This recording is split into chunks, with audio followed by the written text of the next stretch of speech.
Hello there, it's Dusty once again with another story for you. This one is titled, Am I the Astronaut Forgoing No Contact with Mother-in-Law After She Convinced My Husband to Ask for a Paternity Test Because Our Baby Looks Too Much Like Me? Sorry, this is going to be a long one.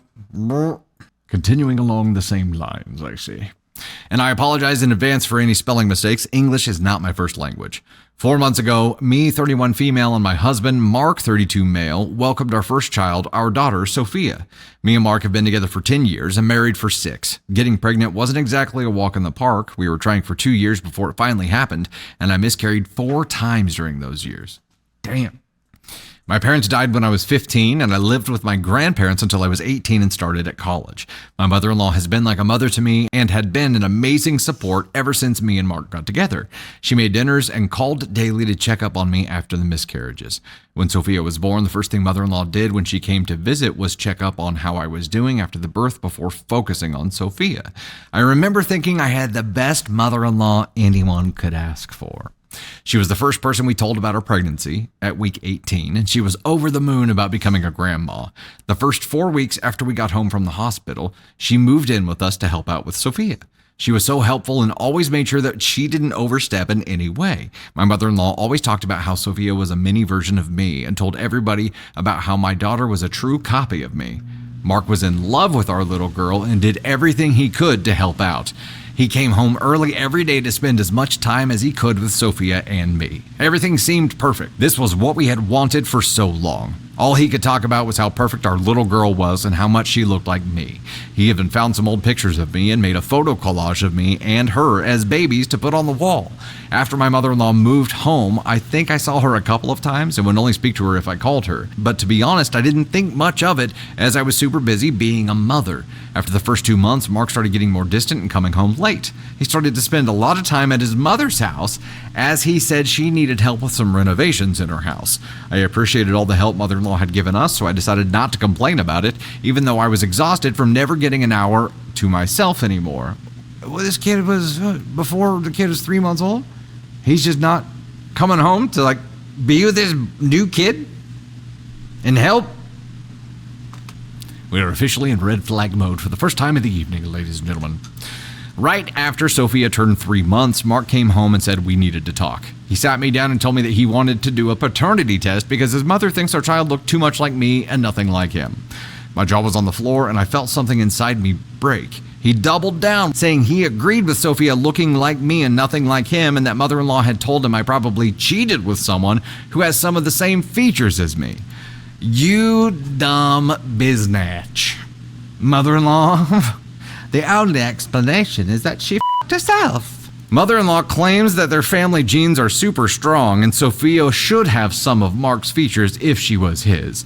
After she was done talking, I couldn't get a word out, I just started crying. It feels like the biggest betrayal that they both accused me of cheating, and the reason being my daughter looks too much like me.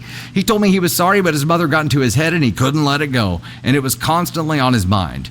I just felt defeated by the whole situation and agreed to the paternity test. Although I told him that when the test came back telling Sophia is his daughter, I wanted nothing to do with mother-in-law. And we would have to start couples counseling if there was any hope at all for this relationship to be saved. Good for you to end this moment where you are emotionally destroyed.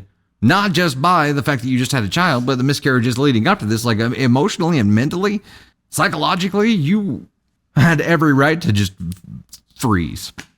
And instead, you're like, no, healthy boundary time. Good for you. Fast forward to now, the test came back a week ago, and a surprise, surprise, she is his daughter.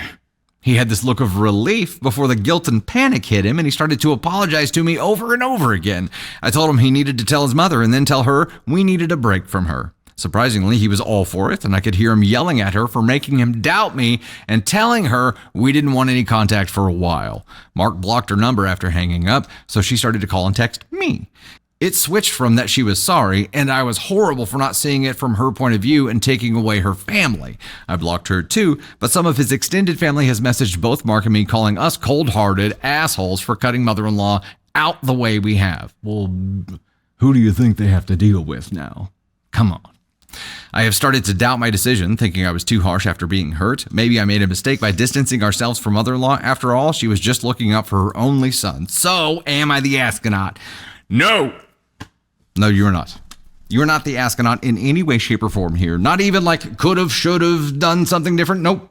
You did everything right. Well, almost everything right.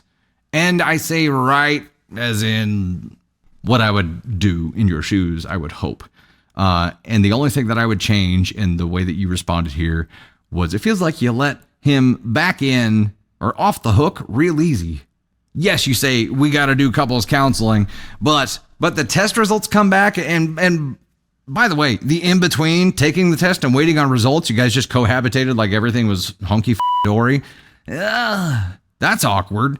Test comes in, he sees it, he realizes he up big time, and you say, call your mom. And he does, but he's like, yeah, I'm on her side now. We're on the same team and everything's good. No, nothing's good, sir, because you just dug a hole to the other side of the world and you got to start filling that hole a little bit at a time. That came out wrong. You know what I mean. He's got to dig himself out of that hole. That's why they don't say fill that hole. Dig yourself out of that hole. That's going to be a lot of work to undo the damage that he's done. And yes, therapy is going to be a big part of that, but I don't think I would give him the comfort or permission to start acting like we were a team right now. Nope, you are not on my team yet. You are on IR for a while, sir. We'll see if you come back week 17. But no, you are not the astronaut at all for this. It's interesting that she was so helpful, and then all of a sudden she had this thing where she just couldn't figure it out, which, do a Google search, you bizzo.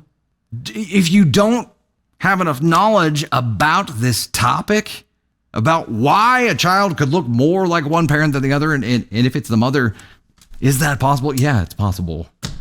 Do a Google search or don't have an opinion on it. I can't understand how she went from being the perfect mother-in-law to all of a sudden having this twist. But she was never the perfect mother-in-law. And here's how we know.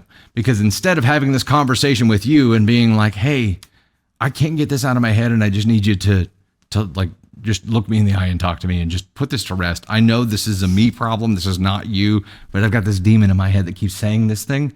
And I need to know, like, I can't shut him up. I need you to shut him up for me. That honest and open conversation probably would have been awkward as hell. It might not have gone great, but it wouldn't have done nearly the damage that turning her son against you did. And it wouldn't have cost her the relationship with the both of you and her grandbaby. She f***ed up here. You have every right to be angry. Tater Thoughts? God, Tater Thoughts needs to be a new segment name. My brain's a little foggy tonight. Mine is too. But I just thought of something. She said she had, 4 miscarriages in 2 years. And so they finally do it. They finally carry a baby to term. She brings the baby home, and the mother-in-law has been there through all of it. And she brings this baby home. They're on cloud 9. Dad is crazy involved. Everything she could have hoped for. And the mother-in-law, hates it and drops this, crazy bomb and blows up their entire family. Knowing what they went through to get to this point, her son, and I do blame him, but I don't blame him as much as I blame this mother-in-law. Because one, that mom had integrated herself into their lives, and obviously the daughter-in-law loved her too. And so when she started planting these seeds of doubt, and like you said, she should have said this thought. One, it's a intrusive thought. Your daughter-in-law and your son are going through war trying to have a baby. Miscarriages are not easy, and I cannot imagine having 4 in 2 years. That's a lot to put on yourself.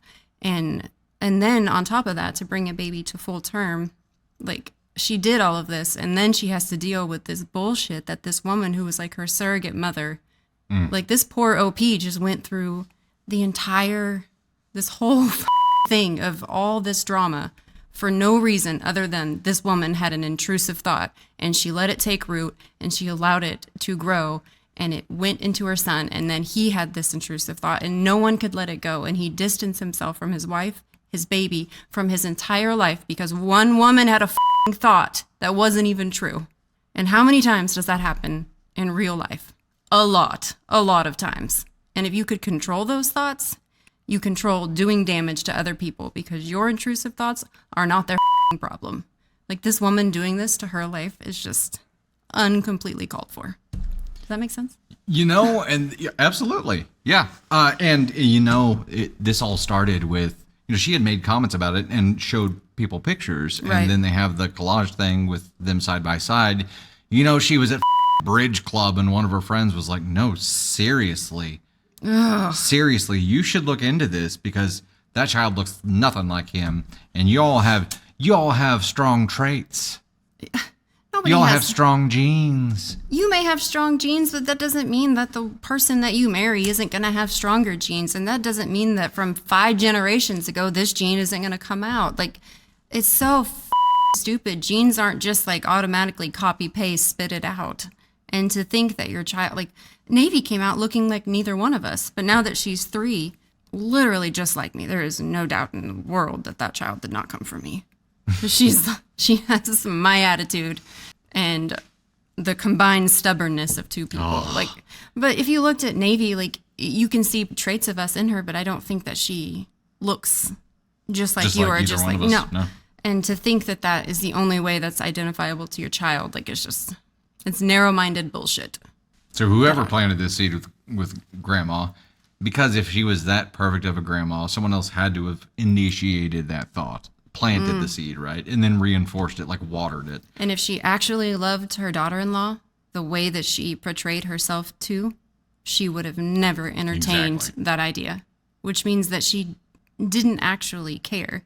And I know a lot of people said that they couldn't, like, come back from this. If someone accused you of cheating, not even just cheating, but having their baby and passing it off as someone else's, that's a huge thing to accuse the person that you're supposed to love and cherish.